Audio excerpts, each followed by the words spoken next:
स्वागत करता हूं। जैसा कि आप लोग जानते हैं कि 6 बजे हम बोले थे, तो 6 बजे आपका वीडियो अपलोड हो रहा है, ठीक है। तो आप लोग जो भी फर्स्ट ईयर के हैं, मैं सीधा सीधा बता देता हूं, ये आपके लिए आखिरी मौका है। इसके बाद जो है अब न समय बचेगा आपको और नहीं जो है आपको फिर से फर्स्ट ईयर पढ़ने को मौका मिलेगा, ठीक है। तो अब जितने भी एग्ज़ाम तक हम कोशिश करते हैं, आज फंडामेंटल नर्सिंग का लेकर आए हैं 4-5 क्वेश्चन, इसको जो है हम लोग अच्छे से करने का प्रयास करेंगे। मैं बार बार बोलता हूँ, क्वेश्चन को रटिएगा तो नहीं समझ पाइएगा, समझिएगा तो अच्छे से लिख कर आइएगा, रटिएगा तो भूल जाइएगा एग्ज़ाम हॉल में जाकर। समझिएगा, समझने का मतलब है कि सामने चीज़ों को देखें और देखने के बाद 2-4 बार गौर से देखें उस चीज़ को और माइंड में जो है उसे माइंड में चलाएं कि हाँ क्या है क्या है क्या है ये, और उससे जो है माइंड में सेट होता है। रटने से जो है पढ़ के रटने से आप भूल जाएंगे, एग्ज़ाम हॉल में कन्फ्यूजन हो जाएगा। तो इसलिए मैं बोलता हूँ कि अभी भी जो लोग कॉपी नहीं बनाए हैं, मैं तो कॉपी पहले ही बनाया था, कहा था बनाने के लिए एग्ज़ाम टारगेट जो वीडियो मैं शुरू किया था, लेकिन अभी भी अगर कॉपी नहीं बनाया है तो अभी कॉपी बना लीजिए। कॉपी में एक ही कॉपी में चारों सब्जेक्ट का जो हम कराएंगे अभी रिवीजन, उसमें आप क्वेश्चन सहित जो जो हम लिखाएंगे यहाँ पे उसको लिखते चलना है, ठीक है, समझते चलना है। एक बार वीडियो देख लीजिए और वीडियो एक बार देखने के बाद कॉपी में जितना भी क्वेश्चन आज बताएंगे उसको जो है आपको लिख देना है, ऊपर में सब्जेक्ट लिख देना है और नीचे जो है वैसे 4-5 जितना भी क्वेश्चन है उसको लिख देना है। फिर अगले सब्जेक्ट है तो सब्जेक्ट लिख देना है हेडिंग में और फिर उसके नीचे लिखना है। एक कॉपी में होगा कि आपको एग्ज़ाम में जब ले जाएंगे एक कॉपी तो आपको बहुत ज़्यादा मदद मिलेगा रिवीजन कर के एग्ज़ाम में जाने में, समझ गए ना। एक ही कॉपी में सब हो जाएगा, समझ गए। बाकी चलिए आज का वीडियो हम लेकर आए हैं यहाँ पे और ये कंटिन्यू आपके एग्ज़ाम तक चलेगा। जितने दिन में 15 दिन 20 दिन महीना दिन जितने दिन में एग्ज़ाम होगा, मैं कोशिश करूँगा कि ज़्यादा से ज़्यादा क्वेश्चन आप लोग के लिए आए, ठीक है। चलिए शुरू करते हैं।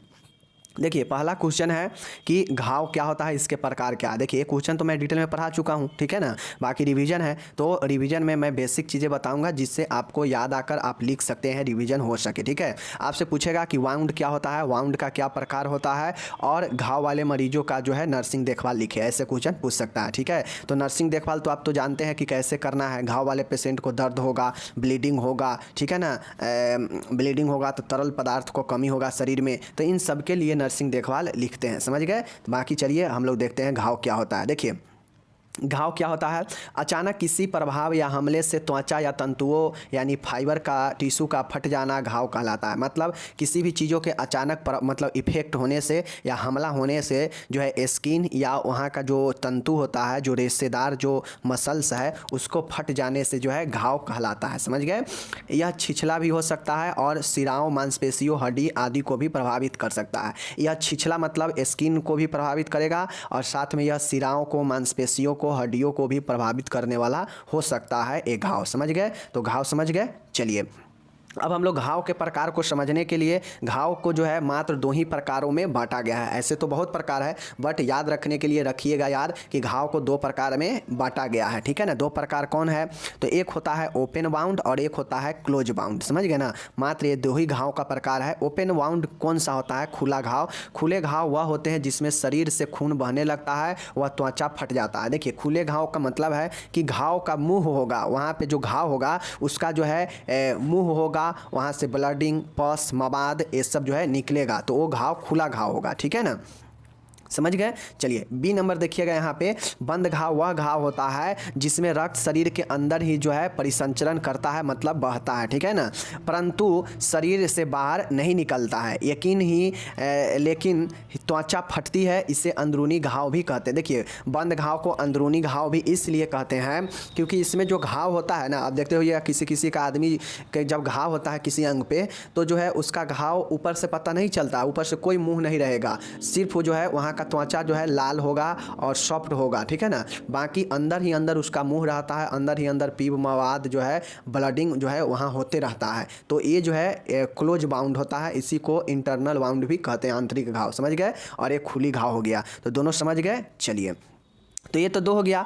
अब देखिए अलग अलग कैटेगरी में घाव जो है अलग अलग प्रकार के होता है। खुली घाव में अलग प्रकार है और जो बंद घाव होता है उसमें अलग प्रकार है, देखें ना। तो खुली घाव में देखिएगा चीरे वाले घाव होते हैं। खुली घाव में कौन सा होता है, तो खुली जो घाव होता है ना, जिसमें मुंह होता है, जहाँ से ब्लड उलड पस उस निकल सकता है, तो ऐसा घाव एक चीरा वाला घाव होता है, समझ गए ना। जैसे आदमी को चीरा लग गया शरीर के किसी भी जगह पर, ये जो होता है ना धारदार हथियार से या कोई धारदार वस्तुओं से जो है शरीर के किसी भी पार्ट पर चीरा लग जाता है, समझ गए ना। जो सीधे किनारे वाला होता है, जैसे ब्लेड से, कांच से, ये सब से क्या होता है, चीरा लग जाता है। एकदम जो है स्ट्रेट लाइन में किनारे से जो है इसमें क्या होता है कि एक चीरा टाइप से लग जाता है। तो इस प्रकार के जो घाव होता है वह चीरा वाले घाव होता है, समझ गए।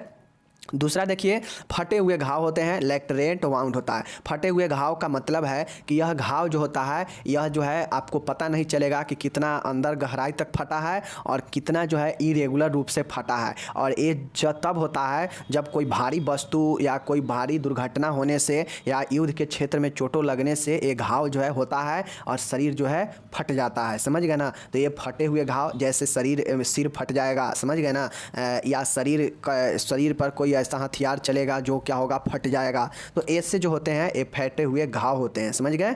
चलिए तीसरा देखिएगा, छेद वाले घाव, पंक्चुअर्ड वाउंड होता है। पंक्चुअर्ड वाउंड का मतलब होता है कि छेद वाले घाव। तो छेद वाले घाव जो होते हैं ये भी खुला घाव रहता है, क्योंकि छेद वाले जो घाव होते हैं वो नुकीला वस्तुओं से या नुकीला हथियारों से जो है चुभने के कारण ये घाव जो है अंदर तक जाता है। और ये जो छेद वाला घाव होता है ना, यह काफ़ी खतरनाक घाव होता है, क्योंकि अगर मान के किसी को चक्कू लगेगा, किसी को जो है इंजेक्शन जो है नुकीला चुभ जाएगा, किसी को जो है गोली लगेगा, तो ये सबसे क्या होगा, छेद वाला मतलब अंदर तक ये घाव होगा। और ये घाव जो है व्यक्ति के नीचे हड्डी मांसपेशियां तक भी प्रभावित होता है, समझ गए ना। देखते हुए किसी को गोली लगता है तो एकदम अंदर तक न जाता है, आर पार कर देता है, या चक्कू किसी को लगता है तो अंदर तक प्रभावित करता है, समझ गए ना। या शीशा के नुकीला भाग से अगर किसी को लगता है, तो ये सब छेद वाला भाव जिसमें छेद होता है, समझ गए। तो ये छेद वाला पंक्चुअर्ड वाउंड हो गया। नेक्स्ट देखिएगा, रगर वाला घाव है, एब्रेजन। रगर वाला घाव जैसे कहीं पे किसी सतह से सतह रगर पड़ गया, घर्षण लगने से कोई घाव होता है। जैसे नहीं देखते हैं कि अचानक जो है कहीं किसी जगह पर मूव करने से, हाथ या पैर मूव करने से दीवाल उवाल कहीं पे जो है लग जाता है, रगर पड़ जाता है, तो रगर से वहाँ का चमड़ा जो है छिल जाता है और उससे घाव हो जाता है। तो ये खुली हुई घाव ही होता है, ठीक है। तो रगर वाला घाव हो गया। पाँचवा देखिएगा, कटे हुए घाव है, ओपन एल्वल्सन, ठीक है ना। ऐसे घाव जिनमें आंशिक या पूर्ण रूप से मांसपेशियों के साथ या बिना मांसपेशी के त्वचा कटी हुई होती है। देखिए कटे हुए घाव वो घाव होते हैं जिसमें या तो हल्का त्वचा कट कर ही रह जाएगा या एक गहरा भी जो है गहराई तक कटा हुआ होगा, समझ गए ना। तो ये जो है कटे हुए घाव होते हैं, समझ गए ना, जिसमें या तो मांसपेशी भी कट सकता है, तो मांसपेशी कटेगा तो मतलब घाव जो है अंदर तक गहराई रूप से कटा हुआ है, समझ गए ना। अगर हल्का कटा होगा तो स्किन भी कट सकता है, जो स्किन दोनों साइड हो जाता है कटने के बाद, ठीक है ना। तो ये कटे हुए घाव होते हैं, समझ गए। ओपन एल्वल्सन होता है, ठीक है। चलिए तो देखिए ये 5 प्रकार से घाव होता है और मैं आपको बता देता हूँ, अगर आप लोग को अभी नहीं याद होता है यहाँ पे, तो जैसे छेद वाले घाव, रगर वाले घाव, कटे हुए घाव, फटे हुए घाव, ठीक है ना, ये सब खुले हुए घाव है, चीरा वाला घाव, तो ये सब घाव का प्रकार है, समझ गए। और ये जो घाव है ये ओपन वाउंड है, खुली हुई घाव होता है, समझ गए। इसको जो है आप लोग क्या कीजिएगा, वीडियो रोक दीजिएगा, जहाँ भी समझ में नहीं आए वीडियो रोकिए, और वीडियो रोकने के बाद जो है फिर से पीछे हो जाइए और पीछे से एक बार फिर से चला के देख लीजिए, क्योंकि वीडियो है, आप पीछे जब मन करेगा, जहाँ अगर कन्फ्यूज होंगे पीछे कर लीजिएगा और एक बार रिपीट कर लीजिएगा, समझ में आ जाएगा, ठीक है। चलिए ये हो गया 5 टाइप से हो गया ओपन घाव। अब देखिए जो बंद घाव है, बंद घाव ज़्यादा टाइप्स नहीं है, मात्र 2 ही प्रकार के बंद घाव होते हैं, ठीक है। देख लीजिए क्लोज बाउंड क्या होता है। तो देखिए आप लोग तो जानते हैं कि क्लोज बाउंड में जो ब्लड सर्कुलेशन होता है वह जो है रक्त परिसंचरण से निकल कर शरीर के जिस भी भाग में चोट या कुछ भी प्रभावित है वहाँ पर ब्लड इधर उधर निकलता है, मतलब आंतरिक रूप से इसमें ब्लीडिंग होता है, ठीक है ना, बाहरी रूप से कोई पता नहीं चलता है, समझ गए। तो ये क्लोज बाउंड होता है। अब देखिए ये क्लोज बाउंड 2 प्रकार के होता है, एक होता है आंतरिक रक्तस्राव और एक होता है आंतरिक घाव, समझ गए ना, इंटरनल ब्लीडिंग होता है, ठीक है। देखिए इसमें रक्त परिसंचरण रक्त तंत्र से निकलकर शरीर की गुहाओं में जमा हो जाता है, लेकिन शरीर से बाहर नहीं निकलता है, क्योंकि इसमें क्लोज बाउंड है, इसमें जो घाव का जो द्वार है, जो मुँह है वो ओपन नहीं है, ठीक है ना, यह बंद है, इसलिए क्लोज बाउंड है। तो इस प्रकार के जो घाव होता है इसमें ब्लीडिंग जो होता है वह शरीर के अंदर ही होता है, और जहाँ भी जगह जिस गुहा में कैविटी में मिलता है वहाँ पे ब्लड जाके इकट्ठा हो जाता है। जैसे देखिएगा किसी को ब्रेन में चोट लगता है, तो चोट लगने से अगर उसका ब्रेन नहीं फटा है तो वो ओपन नहीं हुआ वो घाव, यानी उसका घाव चोट लग गया, गहरा चोट लग गया, तो उसको घाव आंतरिक हो गया है, मतलब उसके अंदर ब्लीडिंग हो गया होगा, तो उसके अंदर ही अंदर ब्लड जो है निकल के और जम जाता है, ऐसा होता है ना। तो यही जो है इंटरनल ब्लीडिंग हो गया, समझ गए। अब एक होता है इंटरनल घाव होता है, ठीक है, देख लीजिए। आंतरिक घाव, इसमें ऊपर की त्वचा को क्षति पहुंचाए बिना आंतरिक तंतुओं में घाव होते हैं। देखिए कुछ ऐसे घाव होते हैं, देखिएगा कि ऊपर के त्वचा एकदम बढ़िया लगेगा, लेकिन उस जगह पे आप दबाइएगा तो दर्द होगा, वहाँ पे जो है हल्का लाल होगा त्वचा, लेकिन ऊपर जो है त्वचा पर कोई इफेक्ट नहीं पड़ेगा, कोई वहाँ पे मुंह नहीं होगा घाव का, लेकिन वो घाव जो है अंदर ही अंदर मांसपेशिया को सड़ा रहा होता है, अंदर ही अंदर प्रभावित करते रहता है, और यही आंतरिक घाव होता है जिसको हम लोग ब्रूसेज बोलते हैं। ठीक है, चीज़ को समझ गए। तो इंटरनल वाउंड में 2 प्रकार, यानी क्लोज बाउंड 2 प्रकार और ओपन बाउंड 5 प्रकार, तो इसको आप लोग याद रख लीजिए। और नर्सिंग प्रबंध कहेगा तो आप लोग जान गए कि कौन कौन से घाव होता है, इसमें घाव के प्रबंध में नर्स कैसे कैसे क्या क्या चीज़ करेगी, संक्रमण से बचाने के लिए, हर एक प्रकार से, दर्द से राहत के लिए, ब्लीडिंग से राहत के लिए, ठीक है ना, घाव को सुखाने के लिए, दर्द से राहत के लिए एनाल्जेसिक वगैरह देगी। उसके बाद घाव से ब्लीडिंग को रोकने के लिए जो है टूर्निकेट, ड्रेसिंग वगैरह करेगी। तो ये सब जो है नर्स का काम होता है, जो कि आप लोग लिख लीजिएगा। ओके, चलिए ये हो गया। अब इंपॉर्टेंट क्वेश्चन है वाउंड वाला, ठीक है ना। अब यहाँ पे नेक्स्ट क्वेश्चन देखिए कि नर्स के प्रमुख कार्य का वर्णन कीजिए। देखिए आपसे क्वेश्चन पूछेगा 5 नंबर में, या ऐसे क्वेश्चन पूछेगा कि नर्स जो है क्या होता है, नर्स के प्रमुख कार्यों को लिखे और नर्स के गुणों को लिखे, ठीक है ना। इस प्रकार से क्वेश्चन पूछेगा। तो नर्स का क्या क्या गुण होगा कि नर्स का शिष्टाचारी होना चाहिए, हॉनेस्टी, ईमानदारी होना चाहिए, ठीक है ना, समायोजनशीलता होना चाहिए, ये सब नर्स का गुण है। इसके अंदर में पॉइंट दे दे के लिखना पड़ेगा, वो हम बताएंगे गुण वाला आएगा। तो अभी हम लोग नर्स के कार्य देखते हैं, ठीक है ना। चलिए नर्स के प्रमुख कार्य है, समझ गए। चलिए हम लोग नर्स के कार्य को देखते हैं, ठीक है। चलिए अब देखिए यहाँ पे नर्स के हम कार्य देख रहे हैं ना, तो यही अगर क्वेश्चन आपसे पूछ देगा कि कम्युनिटी हेल्थ नर्स का कार्य बताएं CHN में, कम्युनिटी हेल्थ में, तो सेम चीज़ें है। वहाँ पे सिर्फ कम्युनिटी इसलिए कर दिया है क्योंकि वह समुदाय में देख रेख करने के लिए वो नर्स होती है, इसलिए कम्युनिटी हेल्थ है। ये नर्स होती है जो एक नॉर्मल हॉस्पिटल वगैरह में भी रहती है, तो ये सभी नर्स के लिए है, समझ गए ना। बाकी काम सेम है। देख लीजिए नर्स का क्या क्या काम होता है। पहला काम है देखभाल करने वाली। जो भी नर्स होती है वह देखभाल करने वाली होती है, पेशेंट का स्वास्थ्य के देखभाल करने वाली, उसके बीमारियों को निदान को करने के लिए हर एक चीज़ को देखभाल करती है, पोषण स्तर से लेकर स्वच्छता से लेकर हर एक प्रकार के देखभाल करने वाली जो है वो नर्स होती है, और नर्स का काम है देखभाल करना। तो पहला पॉइंट देखभाल करने वाली यानी केयर गिवर होती है, समझ गए, देखभाल देने वाली। ओके, चलिए दूसरा नर्स का काम है शिक्षक के रूप में। नर्स का एजुकेटर के रूप में भी काम है, शिक्षक के रूप में भी, समझ गए ना। यह नर्स क्या करती है कि वह अपने स्वास्थ्य कर्मचारियों को प्रशिक्षण देती है, बताती है स्वास्थ्य के बारे में, ताकि और साथ में पेशेंट के रिलेशन को भी, पेशेंट को भी बताती है स्वास्थ्य के बारे में, स्वच्छता के बारे में। तो जो बताए जाते हैं, बताना मतलब क्या कि एक शिक्षक के रूप में किसी को टिप्स देना, टीच करना, पढ़ाना, समझ गए ना। तो यह एजुकेटर के रूप में काम करती है। तो ये हम पॉइंट यहाँ पे लिखे हैं। इस पॉइंट में आपको जो है 2-2, 3-3, 4-4 लाइनें लिखना पड़ेगा मेरे ब्रदर एंड सिस्टर, समझ गए। इतना मैं डिटेल में लिखूंगा तो बहुत हो जाएगा, इसलिए मैं आपको सिर्फ बता रहा हूँ। नर्स का कार्य है देखभाल करने के, ठीक है, शिक्षक के रूप में कार्य है, ठीक है, नर्स का। उसके बाद प्रबंधक के रूप में कार्य है, मैनेजर के रूप में। अब नर्स जो होती है वह वार्ड से लेकर अपने स्वास्थ्य कर्मचारी से लेकर रोगियों को डाटा को प्रबंधक के रूप में मैनेज करके रखती है सभी काम को, और अच्छे माहौल बना के रखती है। यानी मैनेजर का क्या काम होता है, प्रबंधक का क्या काम होता है कि चीज़ों को मैनेजमेंट करना। तो नर्स का क्या काम होगा कि देखभाल में आने वाला सभी चीज़ों का, मरीजों का, वार्डों का प्रबंधक का काम करना, देखभाल करना, ठीक है ना। तो प्रबंधक एज ए मैनेजर, समझ गए। नेक्स्ट है विचारों की संप्रेषक के रूप में, यानी कम्युनिकेटर के रूप में। नर्स जो होती है वह कम्युनिकेटर के काम करती है। जैसे पेशेंट को कोई चीज़ का आवश्यकता होगा या पेशेंट का जो बातें हैं वो डॉक्टर तक पहुंचाना है, तो एक कम्युनिकेशन का काम करती है, कम्युनिकेटर का काम करती है, समझ गए। यानी संप्रेक्षक के रूप में काम करती है, विचारों के संप्रेक्षक। मतलब नर्स रोगी के सभी तरह की आवश्यकताओं की स्थिति के बारे में अपने रोगी व चिकित्सक दल तथा परिवार के सदस्यों के बीच में एक सेतु की तरह, मतलब पुल की तरह कार्य करती है, जोड़ने की तरह। जैसे नर्स से जो है पेशेंट के रिलेशन वाले भी आके मिल सकते हैं, ठीक है। पेशेंट खुद डिमांड कर सकता है कोई आवश्यकता का, साथ में डॉक्टर भी हाल खबर मरीज का ले सकता है पेशेंट नर्स से। तो नर्स जो है चारों तरीका से एक सेतु का, एक पुल का काम करती है, समझ गए। तो यही जो है वो अपने विचारों को कैसे जो है सबके समक्ष रखेगी, तो ये जो है कम्युनिकेटर का काम करती है, संप्रेक्षक के रूप में भी कार्य करती है, समझ गए। चलिए नेक्स्ट देखिएगा, रिसर्चर का काम करती है, शोधकर्ता के रूप में, रिसर्चर के रूप में। तो नर्स रोगी के रोग के निदान में चिकित्सक की सहायता करती है। रिसर्चर के काम क्या होता है कि शोध करना, शोध करने वाला, समझ गए ना। तो आप लोग देखते होइएगा कि जो भी रिसर्चर होते हैं ना, तो उस रिसर्चर को जो है उसका असिस्टेंट होता है, समझ गए, जो क्या करता है कि मदद करता है। उसी प्रकार से चिकित्सक की सहायता कौन करता है, तो एक रिसर्चर के रूप में जो है नर्स जो है डॉक्टर को सहायता करता है रोगी को देखरेख करने में, निदान करने में, समझ गए। चलिए छठा पॉइंट है एडवोकेट के रूप में।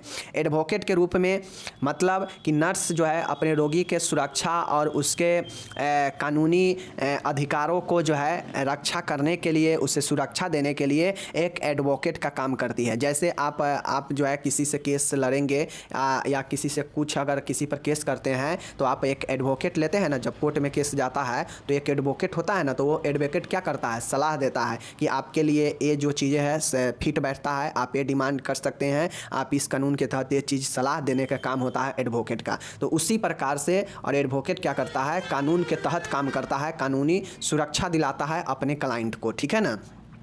तो इसी प्रकार से नर्स भी अपने रोगी को एक एडवोकेट के रूप में सुरक्षा प्रदान करती है, ऐसा वातावरण प्रदान करती है जो पेशेंट के लिए सुरक्षित हो, जिसमें उसके कानूनी अधिकारों का भी ख्याल रखा जाता है, समझ गए। तो एडवोकेट के रूप में, ओके। नेक्स्ट है काउंसलर के रूप में, सलाह के रूप में, समझ गए। नर्स जो होती है वह सभी प्रकार के समस्या को समझने और सुलझाने में रोगी को मदद करते हैं, समझ गए। इसीलिए जो है रोगी को निर्णय लेने में सहायता प्रदान करती है, सलाह देती है, कोई भी कठिन समस्या होता है उसको सुलझाने में मदद करती है नर्स, समझ गए। एज ए सलाहकार के रूप में सलाह देती है, समझ गए। चलिए नेक्स्ट देखिएगा, पुनर्वास में सहायक। नर्स जो होती है वो पेशेंट को अच्छे स्वास्थ्य, लाभदायक स्वास्थ्य, समझ गए, बनाने में, जीविका प्राप्त करने में, मतलब पेशेंट को अच्छे तरीक़ा से स्वास्थ्य का उत्तम स्तर प्राप्त करवाने के लिए उससे पुनर्वास में सहायता करती है कि पेशेंट जो पहले ग्रसित था रोग से, वो अब धीरे धीरे ठीक हो रहा है, तो उसे क्या क्या चीज़ें जो है हम सहायता करेंगे जिससे वो अपने जीवन को यापन अच्छे से कर सकेगा। तो यही पुनर्वास में सहायता करती है, ठीक है। नर्स एक प्रशासक, एडमिनिस्ट्रेटर के रूप में, नर्स जो होती है एक एडमिनिस्ट्रेटर के रूप में, प्रशासक के रूप में काम करती है। प्रशासक का क्या काम होता है कि अपने टीम में, अपने हेल्थ स्वास्थ्य कर्मियों में जो है पावर, मतलब एक प्रशासक का भूमिका निभाती है, जो कंट्रोल करती है अपने कामों को, अपने स्वास्थ्य दलों के, ठीक है। चलिए नेक्स्ट देखिएगा, नेक्स्ट पॉइंट है समन्वय, कोऑर्डिनेट के रूप में। नर्स का ये भी काम होता है कि वह सबके साथ, नर्स हो, पेशेंट हो, कोई अदर हेल्थ टीम हो या कोई अदर हेल्थ स्वास्थ्य स्टाफ हो, उन सबके बीच में नर्स जो है एक कोऑर्डिनेट का काम करती है, मतलब एक समन्वय स्थापित करने का काम करती है, ठीक है। नर्स जो है एक ऑब्जर्वर के रूप में, पर्यवेक्षक के रूप में काम करती है कि नर्स को जो है वो ऑब्जर्वर की भूमिका निभाती है, कैसे कि कितना ज़्यादा काम हुआ है, पेशेंट का कितना जो है हेल्थ सही हुआ है, पेशेंट जो है कितना अपने स्वास्थ्य के अच्छे स्तर को प्राप्त किया है, तो इसका ऑब्जर्वर का यानी पर्यवेक्षक का काम करती है, ठीक है। तो ये चीज़ें हुआ, समझ गए। नेक्स्ट है नर्स जो है रोगी को सुरक्षा प्रदान करती है, तो सुरक्षा देने का भी काम करती है, ठीक है। तो ये सब नर्स का काम है, समझ गए, मैं बता दिया। अगर किन्हीं को फिर से प्रॉब्लम हो तो फिर से वीडियो को बैक ले जाएं और जो है इसको एक बार और देखें, नर्स के कार्य को, समझ गए। चलिए ये हो गया। अब यहाँ पे एक चीज़ें देखिए, अब क्वेश्चन आता है कि नर्सिंग को परिभाषित कीजिए। आपसे क्वेश्चन पूछेगा कि नर्सिंग को परिभाषित कीजिए, नर्सिंग के सिद्धांत लिखे और नर्सिंग के चरण को लिखे। तो चरण मैं आज नहीं बताऊंगा, चरण और उसके महत्व नर्सिंग प्रक्रिया में बताऊंगा। पूछेगा क्वेश्चन आपसे कि नर्सिंग प्रक्रिया क्या होता है, नर्सिंग प्रक्रिया के चरण को बताएं और नर्सिंग प्रक्रिया के महत्व और उद्देश्य को बताएं। तो क्वेश्चन अलग होता है, देखेंगे। अभी फिलहाल हम लोग प्रक्रिया नहीं, सिर्फ नर्सिंग को समझेंगे कि नर्सिंग होता क्या है, ठीक है, नर्सिंग का क्या सिद्धांत, प्रिंसिपल होता है, ठीक है। चलिए हम लोग देखते हैं नर्सिंग क्या होता है। देखिए नर्सिंग और नर्सिंग प्रक्रिया दोनों में अंतर है। नर्सिंग प्रक्रिया जो होता है वह एक प्रोसेस के अंतर्गत होता है, जो प्रोसेस का मतलब होता है कि स्टेप बाय स्टेप काम करना, जिसमें चीज़ों को फॉलो किया जाता है, तो वो प्रोसेस होता है। नर्सिंग प्रोसेस अलग पढ़ना है। ये नर्सिंग है जिसमें नर्स का एक अलग जो कामें होता है वही नर्सिंग के अंतर्गत किया जाता है। देख लीजिए नर्सिंग यानी परिचर्या, ठीक है ना।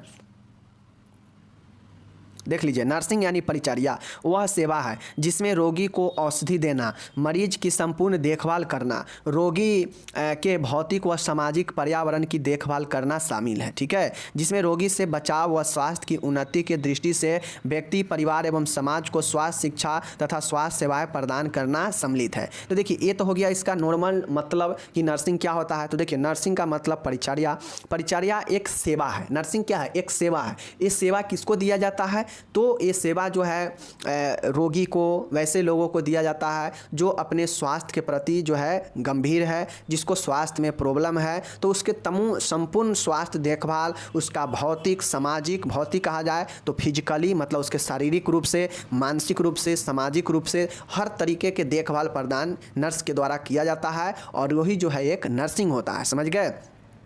जिसमें रोगों से बचाव, स्वास्थ्य के उन्नति, व्यक्ति, परिवार और समाज को स्वास्थ्य शिक्षा देना तथा स्वास्थ्य सेवाएं प्रदान करना सम्मिलित होता है, और यही जो है नर्सिंग होता है। नर्सिंग एक सेवा होता है जो नर्स के द्वारा किया जाता है, जिसमें विभिन्न तरीक़ा की चीज़ें किया जाता है, जो कि यहाँ पे लिखा गया है, मैं आपको बता दिया हूँ। समझ गए? चलिए, अब देखिए यहाँ पे इंटरनेशनल काउंसिल ऑफ नर्सिंग मतलब इंडियन नर्सिंग काउंसिल होता है एक, समझ गए? एक होता है स्टेट नर्सिंग काउंसिल होता है, एक इंडियन नर्सिंग काउंसिल होता है जो कि पूरे नेशनल लेवल पर होता है, और इंटरनेशनल लेवल पर होता है उसे हम लोग इंटरनेशनल काउंसिल ऑफ नर्सिंग बोलते हैं। ठीक है, अंतर्राष्ट्रीय नर्सिंग काउंसिल। समझ गए? तो इनके अनुसार क्या बताया गया नर्सिंग का, देख लीजिए। इनके अनुसार नर्सिंग नर्स के द्वारा किया जाने वाला एक अनुपम कार्य है। ICN international council of nursing के द्वारा बताया गया कि नर्सिंग नर्स के द्वारा एक किया जाने वाला अनुपम कार्य है। बिल्कुल सही है, नर्सिंग मतलब एक नर्स के द्वारा किया जाने वाला कार्य, यानी दिए जाने वाला सेवा। समझ गए? अर्थात व्यक्ति के उन क्रियाओं को संपन्न करने में सहायता करता है जो उसके स्वास्थ्य की पुनः प्राप्ति में शांतिपूर्ण मृत्यु में योगदान देती है। ठीक है, देखिए, ये एक अनुपम कार्य है जो नर्स द्वारा किया जाता है, वो नर्सिंग कहलाता है, जिसमें होता यह है कि उन कामों को किया जाता है जो काम व्यक्ति के स्वास्थ्य को उन्नत बनाता हो, जिससे उन्नत बनाता हो, जिसका अगर प्रॉब्लम है, रोगी है, तो उससे स्वास्थ्य को उन्नत बनाता हो, देखरेख करता हो। ठीक है ना? साथ में अगर कोई मरने वाला व्यक्ति हो तो उसका मृत्यु जो है शांतिपूर्ण हो, कष्टपूर्ण न हो, इसमें मदद करती है नर्स, योगदान देती है। ठीक है, जिन क्रियाओं को इच्छा शक्ति, ज्ञान एवं बिना किसी सहायता से स्वयं संपन्न करती है, और नर्स जो होती है इन कामों को जो है अपने इच्छा शक्ति से, अपने ज्ञान से और बिना किसी के सहायता लिए हुए स्वयं करती है। तो यही जो है आपका नर्सिंग होता है। समझ गए? जो कि INC के द्वारा कहा गया, सॉरी ICN के द्वारा कहा गया। समझ गए? चलिए, ये हो गया।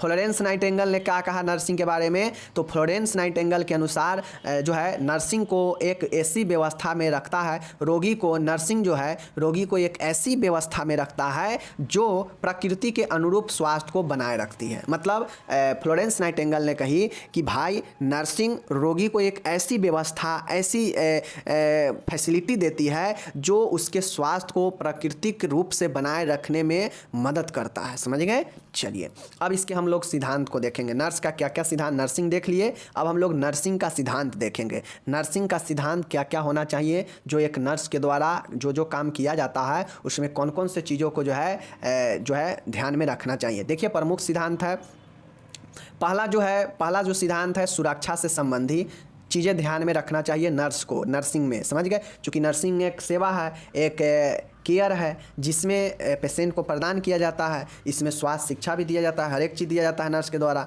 तो इसमें सुरक्षा का ध्यान में रखते हुए जो है शारीरिक, मानसिक आघातों से रक्षा करना, मरीजों की यांत्रिक, रासायनिक और ऊष्मीय आघातों से भी सुरक्षा करना, मतलब ओवरऑल इसमें मरीजों को सुरक्षा करने से संबंधित सिद्धांत है जो कि नर्सिंग में होना चाहिए। समझ गए? सुरक्षा को ध्यान में रखना चाहिए। दूसरा, आराम, कंफर्टेबल। अब जो रोगी होते हैं उसका आधा दुख जो है आराम मिलता है व्यक्ति को अच्छे से आराम दिलाने में। तो नर्स को ये चाहिए कि उसे जो है जो नर्सिंग का सेवा दे रही है उसमें पेशेंट को आराम जो है दिलाना बहुत महत्वपूर्ण बातें हैं। उसमें कैसा उसका पोजीशन होना चाहिए, अगर पेशेंट को किस तरीका का बीमारी है और उस बीमारी में उसको कैसा आरामदायक स्थिति चाहिए, ये जो है नर्स पर डिपेंड करता है, जिससे पेशेंट को अच्छे से आराम मिल सकता है। समझ गए? चलिए, नेक्स्ट है उपचारात्मक प्रभावशीलता, थेरेप्यूटिक इन्वायरमेंट। अब नर्स जो है कितना जो है प्रभावी रूप से उपचार कर रही है पेशेंट को, ये निर्भर करता है नर्स के ज्ञान पर, समझ गए ना। तो जो उपचार दे रही है उसका प्रभाव होना बहुत ज़रूरी है, क्योंकि प्रभाव नहीं होगा तो नर्स के द्वारा दिया जा रहा देखभाल पेशेंट को बेकार हो जाएगा। जब उसका कोई प्रभाव ही नहीं पड़ेगा पेशेंट पर तो जो देख रेख कर रही है नर्स वो तो बेकार है। तो इसलिए इस सिद्धांत में होना चाहिए कि जो भी उपचार दिया जा रहा हो पेशेंट को वो एक प्रभावशाली होना चाहिए, इफेक्टफुल होना चाहिए, ताकि पेशेंट को उसके स्वास्थ्य को उन्नत बनाने में मदद मिले। तो उपचारात्मक जो होना चाहिए, जो उपचार होना चाहिए वो प्रभावशील होना चाहिए। तो ये पॉइंट हो गया, सुरक्षा हो गया, उपचारात्मक प्रभावशीलता हो गया, समझ गए, और आराम हो गया। नेक्स्ट है संसाधनों का प्रयोग।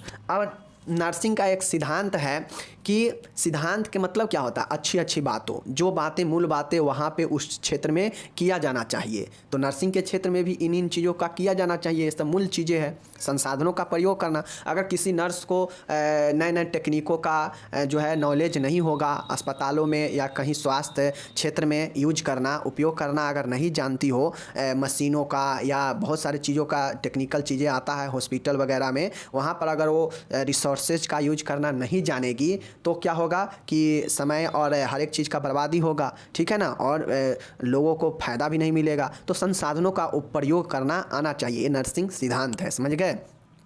नेक्स्ट है अच्छा काम, गुड वर्कमैनशिप, समझ गए ना, अच्छा काम, अच्छा काम। अब चूंकि नर्सिंग एक कला है, अर्थात आप जो काम कर रहे हैं उसे कैसे कर रहे हैं और उसका कितना ज्ञान है, किसी को अच्छा करने के कला को ही अच्छा काम कहते हैं। मतलब जैसे नर्स है, नर्स में नर्स का कितना गुण है, कितना उसके नर्स के अंदर क्वालिटी है काम का, तो ये जो है उसको जो है अच्छा काम करने को बताता है। और जब अच्छा काम करते हैं मतलब आपके अंदर कला अच्छा है काम को करने का, समझ गए। तो ये अच्छा काम होना चाहिए नर्स के अंतर्गत नर्सिंग में, समझ गए। तो चलिए ये हो गया। छठा और आखिरी है वैयक्तिकता, मतलब इंडिविजुअलिटी। किसी प्रक्रिया को करते समय रोगी की समस्या एवं आवश्यकताओं को ध्यान में रखकर उनका समाधान करना चाहिए, ठीक है ना। अब देखिए नर्स को नर्सिंग में ये ध्यान रखना चाहिए सेवा देने में कि उसके वैयक्तिकता को, इंडिविजुअलिटी को ध्यान में रखें, ताकि उसके जो है उसके समस्या को, पेशेंट के समस्या को और उसके क्या आवश्यकता है इसको ध्यान में रख के उसको समस्या को समाधान करना चाहिए, ठीक है ना। तो ये वैयक्तिकता होता है, इंडिविजुअलिटी होता है, और ये कुल 6 पॉइंट नर्सिंग जो है देखभाल के अंतर्गत, नर्सिंग का सिद्धांत है। तो आपसे नर्सिंग का परिभाषा पूछेगा, नर्सिंग का सिद्धांत पूछेगा तो यहाँ से लिख देंगे, और नर्स का कार्य पूछेगा तो ऊपर बता ही दिए, ठीक है। चलिए हो गया। अब हम लोग यहाँ पे देखते हैं बुखार के रोगियों का, ये भी क्वेश्चन बहुत ज़्यादा वेरी इंपॉर्टेंट है। पूछेगा कि नर्सिंग केयर बताइए पेशेंट, फीवर वाले पेशेंट के लिए, समझ गए ना। तो देखिए फीवर होता क्या है, पहले इस चीज़ को जान लीजिए। एक तो होता है कि बुखार के प्रकार पूछेगा, तो जो कि हम लोग अलग पढ़ेंगे। अभी देख रहे हैं बुखार वाले मरीज का देखभाल कैसे किया जाएगा, ठीक है ना। और ये देखभाल अगर आप देख लेते हैं तो कोई भी देखभाल पूछेगा आप समझ जाएंगे, समझ गए। चलिए बुखार होता क्या है, तो देखिए जब तापमान नॉर्मल टेम्परेचर से अधिक हो जाए, नॉर्मल टेम्परेचर मतलब जानते हैं 98.6 फ़ारेनहाइट लगभग कहा जाए तो 99 फ़ारेनहाइट। देखिए 99 फ़ारेनहाइट या इससे अधिक होने की अवस्था को जो है हम लोग बुखार कहते हैं। जब शरीर का तापमान जो है 99 फ़ारेनहाइट या इससे अधिक जब होता है तो इसे हम लोग इस अवस्था को बुखार कहते हैं। बुखार से पीड़ित मरीज की देखभाल करते समय कुछ बातों को ध्यान देना जरूरी होता है। अब आप लोग दिमाग लगाइए कि किसी बुखार वाले रोगी को बुखार में क्या क्या प्रॉब्लम होता है, उसी को तो देखभाल किया जाएगा एक नर्स के द्वारा, ठीक है ना। देखिए बुखार के रोगियों की देखभाल, बुखार के रोगी की देखभाल निम्न प्रकार करनी चाहिए। सबसे पहला है रोगी का परीक्षण, ऑब्जर्वेशन ऑफ पेशेंट। अब आप लोग ऊपर अभी पढ़े हैं कि नर्स का काम है ऑब्जर्वर के रूप में, पर्यवेक्षक के रूप में। तो पर्यवेक्षक मतलब क्या कि निरीक्षण करना किसी चीज़ को। तो रोगी को जो है निरीक्षण करना ये होना चाहिए, निरीक्षण का देखभाल होना चाहिए बुखार वाले रोगी का। जैसे बुखार में पेशेंट का जो है बुखार से पीड़ित मरीज का नर्स को नियमित रूप से निरीक्षण एवं परीक्षण करना चाहिए, मतलब विजिट करना चाहिए हमेशा। जो बुखार वाला पेशेंट हो उसको निरीक्षण और परीक्षण करना, जांच करना बहुत ज़रूरी है। जांच में हो जाएगा कि बार बार जो है उसका स्थिति देखना, बार बार उसका टेम्परेचर जांचना, ठीक है ना। तो ये ऑब्जर्वेशन में होता है। मरीजों के जैविक चिन्हों की जाँच करके नोट करना, जैविक चिन्ह है पल्स रेट, टेम्परेचर, ये सब जो है जाँच कर जो है उसे नोट करते रहना चाहिए, ठीक है। तो ये सब ऑब्जर्वेशन के अंतर्गत होता है देखभाल में, समझ गए। यदि मरीज में बुखार के दौरान कोई असमानता दिखाई दे तो तुरंत डॉक्टर को सूचित करें। ये ऑब्जर्वेशन में अगर कुछ लगे, परीक्षण में अगर लगे नर्स को कि हाँ पेशेंट का स्थिति गड़बड़ा रहा है, कोई असमान चीज़ें दिख रहा है, तो तुरंत जो है डॉक्टर को सूचित करें। ठीक है, चलिए दूसरा देखिएगा, दूसरा देखभाल होगा। अब मैं ये चीज़ें बता इसलिए दिया हूँ कि ऑब्जर्वर के मतलब आप नहीं समझेंगे ऑब्जर्वेशन का, तो मैं बता दिया कि निरीक्षण में क्या क्या होगा, तो यही सब चीज़ें होगा। और खुद अब इसके बाद जो पॉइंट आप देखेंगे ना, उसमें मैं अब कुछ ना बताने वाला हूँ। ठीक है, सीधा जो पॉइंटें होगा इसके अंतर्गत वो बता देंगे, और ऐसे ही पॉइंट आपको जितना दिमाग में आ सके लिखिएगा। ठीक है ना, इसमें 3 पॉइंट दिया है, 4-5 पॉइंट सब में लिखना पड़ेगा। ठीक है, देखिएगा अब जो है बुखार वाले पेशेंट का शरीर के तापमान चढ़ उतार होता है, तो शरीर के तापमान को कैसे नियमन करना है, मतलब रेगुलेट करना है, एक समान बनाना है, एज ए नर्स आपको काम करना पड़ेगा। जैसे जो है शरीर तापमान बढ़ेगा घटेगा, तो उसमें नियमन करने के लिए, नियत बनाने के लिए, हाई हो जाएगा बुखार में तो पेशेंट को जो है तापमान को नियम करने के लिए क्या करेंगे, कोल्ड स्पॉन्जिंग करेंगे। ठीक है ना, स्पॉन्ज बाथ करेंगे। ठीक है, शरीर को रूम को टेम्परेचर को जो है नॉर्मल बना के रखेंगे, फैन चलाएंगे जिससे तापमान जो है नियत हो सके। तो ये सब जो है लिखेंगे, समझ गए। चलिए अब जो है यहाँ पे पेशेंट को बहुत ज़्यादा कमजोरी होता है, बुखार वाले को बहुत ज़्यादा तरल पदार्थों का कमी होता है, क्योंकि टेम्परेचर बढ़ने से शरीर में तरल पदार्थ का कमी होता है, तो पोषण संबंधी समस्या होगा, तो उसको पोषण का देखभाल करेंगे। कैसे कैसे पोषण देते हैं बुखार वाले पेशेंट को जिससे उसको ताकत उकत भी मिले, तो इस चीज़ को जो है यहाँ पे लिखेंगे, समझ गए। चलिए इन सब में आपको 4-5 पॉइंट 6 पॉइंट जितना लिखा सकता है सोच के लिखिएगा कि बुखार वाले पेशेंट का पोषण संबंधी भी आवश्यकता होगा, समझ गए। आराम व नींद का भी आवश्यकता होगा, इसका भी देखभाल करना पड़ेगा कि किसी बुखार वाले पेशेंट को आप कैसे आराम और नींद दिलाएंगे, समझ गए। व्यक्तिगत सफाई, जो पेशेंट होगा उसको कैसे पर्सनल हाइजीन का जो है हम लोग नर्स के रूप में कैसे उसका व्यक्तिगत सफाई का ख्याल रखेंगे। ठीक है ना, तो ये देख लीजिए 5 पॉइंटें हैं, ये 5 पॉइंटें काफ़ी है। जब इस 5 पॉइंटें में आप लोग 5-5 लाइनें भी सब में लिखेंगे ना, तो जो है आराम से 2 पेज में ये चला जाएगा, समझ गए, 2 से 1.5 पेजों में। और ये क्वेश्चन 5 नंबर में पूछेगा तो 1.5 पेज काफ़ी है, समझ गए। चलिए तो ये हो गया। देखिए पहला क्या था, निरीक्षण करना, शरीर के तापमान को नियमन करना, पोषण संबंधी आवश्यकता, आराम व नींद दिलाना, व्यक्तिगत सफाई। तो ये 5 जो है देखभाल 5 पॉइंट में आप लोग लिखिएगा। ओके, चलिए इतना लिख के छोड़ के आ जाइएगा तो फिर गड़बड़ है, समझ गए ना। अब एक नेक्स्ट क्वेश्चन आता है देखभाल में ही अनकॉन्शियस वाले पेशेंट का, मतलब अचेत जो बेहोशी पेशेंट है उसका देखभाल में एज ए नर्स क्या क्या करना चाहिए, समझ गए। तो इसमें भी अगर आप समझिए कोई बेहोश पेशेंट है तो उसको जो है दिमाग काम नहीं करेगा, वो जो खुद से अपना काम नहीं करेगा, नहीं जो है उसको श्वसन भी बाधित होगा, क्योंकि वह बेहोश है, बेहोश में उसका श्वसन भी बाधित होने लगता है, पेशेंट का रुक जाता है, तभी तो बेहोश होता है ना। तो उसको श्वसन से संबंधित देख रेख करेंगे, समझ गए। उसको जो है स्वच्छता का भी देखभाल करेंगे, क्योंकि जो बेहोश पेशेंट होता है उस पर जो है ना मूत्र पर कंट्रोल रहता है, नहीं बाथरूम पर कंट्रोल रहेगा, तो ये सब चीज़ें होता है, समझ गए ना। चलिए बाकी हम लोग देखते हैं। देखिए यहाँ पे आप लोग देख लीजिए, यह मरीज की वह अवस्था होती है जिसमें मरीज किसी भी उद्दीपन स्टिमुलेटिंग एवं संवेदनाओं के विरुद्ध प्रतिक्रिया करने में असमर्थ हो जाता है। स्टिमुलेटिंग का मतलब कहा जाए उद्दीपन, तो मतलब किसी भी चीज़ या किसी भी वस्तु के प्रति या किसी भी संवेदनाओं को जो है विरुद्ध में कोई रिएक्ट नहीं करता है। जैसे आँख के सामने अगर उंगली ले जाएंगे तो जो बेहोश होगा उसको कोई फर्क नहीं पड़ेगा, समझ गए। लेकिन एक नॉर्मल व्यक्ति के सामने आँख के सामने एक उंगली ले जाइए तो उसे पता चल जाएगा, ठीक है ना। या चमड़ा पर स्किन के किसी भी सतह पर छुइएगा तो पता चल जाएगा। लेकिन बेहोश वाले पेशेंट को आप कुछ भी बोलिएगा, कुछ भी छुइएगा, कोई भी चीज़ कीजिएगा, कुछ भी चुभाइएगा, उसको कोई पता नहीं चलता है, क्योंकि वो अनकॉन्शियस है, उसको जो है कोई प्रतिक्रिया नहीं देता है उसके विरुद्ध में, समझ गए। यही चीज़ें होता है, क्योंकि बेहोश वाले पेशेंट का जो नर्वस सिस्टम होता है वो कार्य करने में अनुपस्थित होता है और वही चेतना कहलाता है, ठीक है। इस स्थिति में मरीज अपनी आवश्यकताओं को व्यक्त नहीं कर पाता है, और मरीज को इस स्थिति में क्या हो रहा है, उसे क्या चाहिए, तो इस चीज़ को जो है वो व्यक्त नहीं कर पाता है, और वही तो बेहोशी और अचेत मरीज होता है, समझ गए ना। जब वो सब चीज़ बताएगा ही, सब चीज़ बोलेगा ही, सब चीज़ उसको पता चलेगा ही, तो फिर अचेत क्या चीज़ का, मतलब बेहोशी क्या चीज़ का, समझ गए ना। चलिए ये चीज़ हो गया। ये सब अचेत क्यों होता है, क्योंकि व्यक्ति का जो नर्वस सिस्टम होता है, जहाँ से शरीर के हर एक पार्ट से सिग्नल मिलता है, ब्रेन का कुछ भी शरीर में होता है, तो यही नर्वस सिस्टम ही जो है अनुपस्थित हो जाता है जब व्यक्ति बेहोश होता है, तो समझ गए, जिससे व्यक्ति को कोई भी चीज़ का पता नहीं लगता है, ठीक है। चलिए बेहोश रोगी की शारीरिक देखभाल करने हेतु नर्स को योजना बनाते समय कुछ निम्न नर्सिंग केयर समस्याओं को ध्यान में रखना चाहिए। एक बेहोशी पेशेंट, अचेत पेशेंट के लिए, रोगी के लिए देखिए निम्न चीज़ों को जो है ध्यान में रखना चाहिए, और इन चीज़ों का जो है ध्यान जो है रख के जो है उसे क्या करना चाहिए, देखभाल करना चाहिए, ठीक है। देख लीजिए पहला है किसी भी बेहोशी पेशेंट का, चूँकि उसका जो श्वसन मार्ग होता है उसमें समस्या होता है, श्वसन क्रिया में, समझ गए।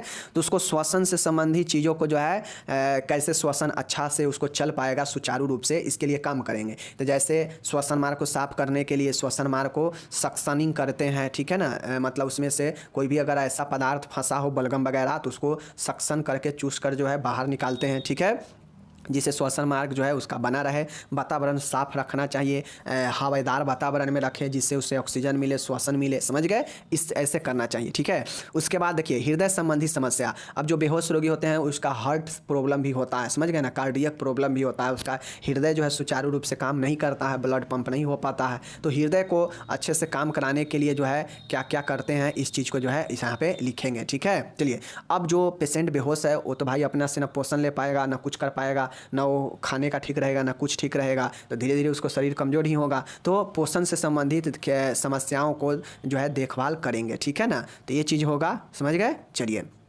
अब पोषण में खुद से भोजन नहीं लेगा तो तरल देंगे, आईवी फ्लूइड से, इंट्रावेन से फ्लूइड देंगे, ये सब चीज़ें करते हैं, समझ गए। ये सब आपको मैं बता चुका हूँ। उत्सर्जन संबंधी समस्या, मैंने पहले ही बताया कि जो बेहोश पेशेंट होते हैं उसको अपने आप पर कंट्रोल नहीं होगा तो वो जो है मूत्र बेड पर ही त्याग देगा, मल बेड पर ही त्याग देगा, उसके शरीर से जो है कुछ भी शराब होगा तो उस पर जो है कंट्रोल उसका नहीं होगा, वो साफ नहीं कर सकता है। तो इसलिए जो है उत्सर्जन संबंधी समस्याओं को देख रेख करना चाहिए, ठीक है। चलिए, नेक्स्ट है त्वचा संबंधी समस्या, समझ गए ना, मतलब त्वचा संबंधी समस्या जैसे त्वचा का इन्फेक्शन ना हो, गंदगी, क्योंकि वो बेहोश मरीज है तो खुद से देखभाल नहीं करेगा तो गंदगी फैलेगा तो त्वचा पर इन्फेक्शन होगा, त्वचा जो है झुर्रीदार होगा। एक ही बेहोश मरीज है तो उसका जो है क्या करना चाहिए, पोजीशन बदलना चाहिए, नहीं पोजीशन बदलने से त्वचा पर जो है बिस्तरी घाव हो जाएगा। तो ये सब जो है देखभाल में लिखेंगे, समझ गए, एज ए नर्स, समझ गए। और आखिरी पॉइंट है साफ सफाई का देखभाल करेंगे, क्योंकि अचेत पेशेंट है तो अपना देखभाल खुद से कर नहीं सकता है, तो आप नर्स है तो साफ सफाई का देखभाल करना बहुत ज़रूरी है, ठीक है। तो ये चीज़ के ध्यान में रखिए। और मैं बार बार बताता हूँ कि किसी भी पेशेंट या किसी भी सिचुएशन में नर्सिंग देखभाल पूछे तो इस तरीक़ा से आप जो है उस स्थिति का अवलोकन करें दिमाग में और ये पता करें कि किन किन चीज़ों का मुख्य रूप से इसमें समस्या हो सकता है, किस किस चीज़ों का नीड हो सकता है रोगी को। जैसे यहाँ पे बेहोश मरीज है तो उसको श्वसन से संबंधित प्रॉब्लम हो सकता है, तो उसका यहाँ पे हम लोग सोच लिए, इसमें पॉइंट 3-4-5 लाइन लिखेंगे। हृदय से संबंधित प्रॉब्लम हो सकता है तो हृदय से संबंधित प्रॉब्लम को कैसे सॉर्ट आउट करेंगे, इसका 2-4 लाइन यहाँ पे लिखेंगे। पोषण संबंधी समस्या, मतलब खान पीन जो है वो खुद से नहीं कर पाएगा, कमज़ोर होगा, भोजन नहीं ले पाएगा, क्योंकि बेहोश मरीज कैसे भोजन चबाएगा, नहीं चबा पाएगा, तो उसे जो है तरल पदार्थ देंगे, इलेक्ट्रोलाइट बैलेंस बना कर रखेंगे। IV फ्लूइड से जो है मतलब इंट्रावेन के द्वारा फ्लूइड तरल पदार्थ देंगे जिससे उसका पोषण बना रहे, ठीक है ना। उत्सर्जन संबंधी समस्या उसको हो सकता है तो उसका देखभाल करेंगे। त्वचा संबंधी उसका समस्या हो सकता है तो उसको देखभाल करेंगे। साफ सफाई वो खुद से नहीं कर सकता क्योंकि बेहोश है तो इसका देखभाल करेंगे। तो आपको किसी भी पेशेंट के लिए अगर देखभाल पूछेगा तो आपको 4-5 पॉइंटें मेन चीज़ें जो उसमें होगा, उसको नीड होगा देना देखभाल में, उस चीज़ को सोच लेंगे। चाहे वो कोई नीड हो पेशेंट को या कुछ भी उसको प्रॉब्लम हो तो उसको कैसे दूर करेंगे, इस पॉइंटों को मेन पॉइंटें 4-5 पॉइंटें सोच लेंगे और उस 4-5 पॉइंटे में 3-4-4-5-5 लाइनें लिखते चले जाएंगे, ठीक है। तो यही चीज़ है, बाकी मिलेंगे अगले वीडियो में। धन्यवाद।